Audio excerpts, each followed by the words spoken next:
राजनीतिक पर्यवेक्षकों के अनुसार दक्षिण भारत से गुजर चुकी भारत जोड़ो यात्रा कांग्रेस सांसद राहुल गांधी को एक गंभीर राजनेता के रूप में स्थापित कर रही है और उन्हें अपने दुर्जेय प्रतिद्वंदी भाजपा से मुकाबला करने के लिए एक नई ऊंचाई प्रदान कर रही है। हालांकि पर्यवेक्षकों का मानना है कि देशव्यापी यात्रा के दौरान राहुल को विशिष्ट मुद्दों पर ध्यान केंद्रित करना चाहिए था ताकि यात्रा के जरिए एक स्थायी प्रभाव छोड़ा जा सके। कांग्रेस का 3,570 किलोमीटर लंबा पैदल मार्च जो 7 सितंबर को तमिलनाडु के कन्याकुमारी से शुरू हुआ था, 7 नवंबर को महाराष्ट्र में प्रवेश किया। राहुल गांधी के नेतृत्व वाली ये यात्रा 20 नवंबर को मध्य प्रदेश के बुरहानपुर जिले में प्रवेश करने के बाद लगभग आधे रास्ते तक पहुंच जाएगी। गांधी के नेतृत्व में भारत जोड़ो यात्रा महाराष्ट्र में अपने छठे दिन शनिवार सुबह हिंगोली जिले के शेवला गांव से शुरू हुई।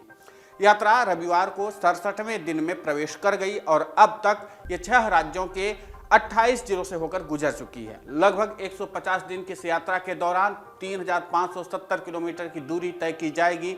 जम्मू कश्मीर में ये यात्रा होने से पहले ये 12 राज्यों से होकर के गुजरेगी। कांग्रेस पार्टी को पुनर्जीवित करने और पार्टी कार्यकर्ताओं में नई जान फूंकना इस यात्रा का असली मकसद है।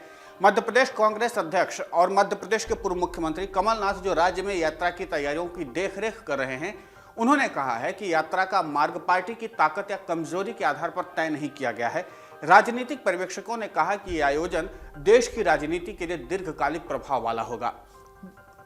वहीं एक पर्यवेक्षक का मानना है कि भारतीय राजनीति पर इस यात्रा का गहरा असर पड़ेगा। उनका मानना है कि इसका व्यापक प्रभाव पड़ेगा और राहुल गांधी को बतौर प्रधानमंत्री नरेंद्र मोदी की तुलना में एक गैर गंभीर राजनेता के रूप में चित्रित करने के लिए आरएसएस और भाजपा के सुनियोजित अभियान को प्रभावी रूप से नुकसान पहुंचाएगी।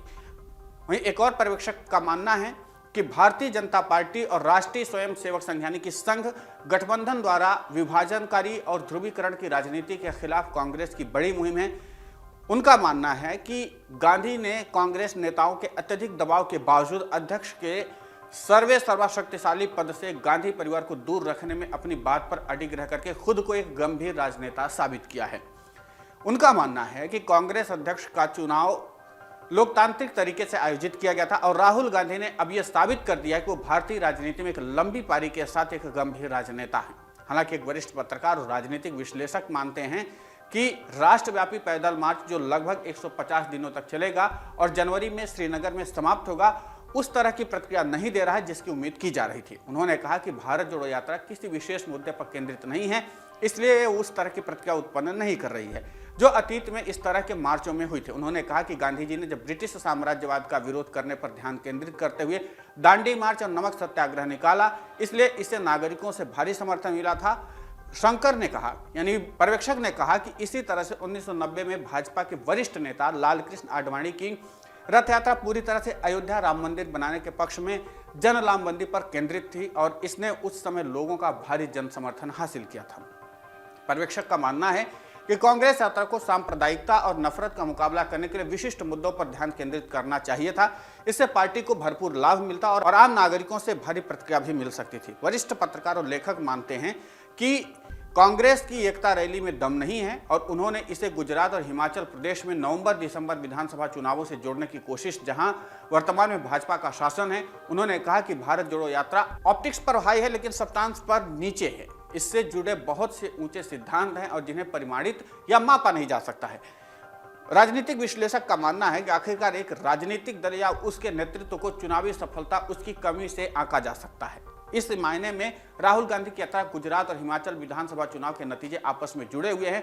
भले ही कांग्रेस ऐसा नहीं चाहती हो, विशेषज्ञों ने कहा कि कांग्रेस का देशव्यापी मार्च भाजपा और उसके ब्रांड की राजनीति के विरोध में लोगों को एकजुट करने में उत्प्रेरक की भूमिका निभाएगी। उन्होंने कहा कि भारत जोड़ो यात्रा निश्चित रूप से उन लोगों को एकजुट करेगी जो सत्ताधारी पार्टी का राजनीतिक रूप से विरोध कर रहे हैं, लेकिन साथ ही जो लोग इस यात्रा का विरोध कर रहे हैं उन्हें भी फिर से संगठित किया जाएगा। कुल मिलाकर के यहाँ पर आपने अलग अलग विश्लेषकों की राय को सुना और अलग अलग विश्लेषकों ने अपने तरीके से प्रतिक्रिया दी है। उन्होंने लगभग मिलीजुली प्रतिक्रिया दी। कुछ लोगों को लगता है कि अगर राहुल गांधी एक फोकस्ड एजेंडे को लेकर के चलते तो शायद उनको राजनीति में ज्यादा फायदा मिलता या चुनाव जीतने में ज्यादा फायदा मिलता। जिस तरीके से भारतीय जनता पार्टी के ऊपर आरोप लगते हैं कि वो नफरत की राजनीति करते, बांटने की राजनीति करते, उस लिहाज से कुछ लोगों का मानना है कि राहुल गांधी की यात्रा दीर्घकालिक परिणाम के लिए बहुत प्रभावी होगी।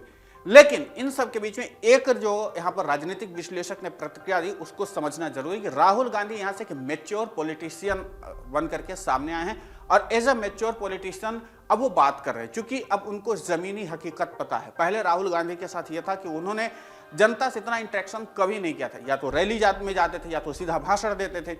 यहाँ पर क्या है कि हम जनता की बातों को बहुत करीब से समझ रहे हैं और यही कारण है कि राहुल गांधी यहाँ पर एक मैच्योर पॉलिटिशियन के तौर पर उभर कर सामने आए हैं और यही कारण है कि इस बार जब वो अपनी बातें रखते हैं तो विरोधियों को उनके ऊपर पलटवार करने का मौका नहीं मिला। फिलहाल इस पूरे घटनाक्रम पर इन राजनीतिक विश्लेषकों की प्रतिक्रिया पर आपकी राय बहुत जरूरी होती है, आप हमें कमेंट करके जरूर बताएं। डाउनलोड करें अमर उजाला ऐप और पाएं खबरें लगातार।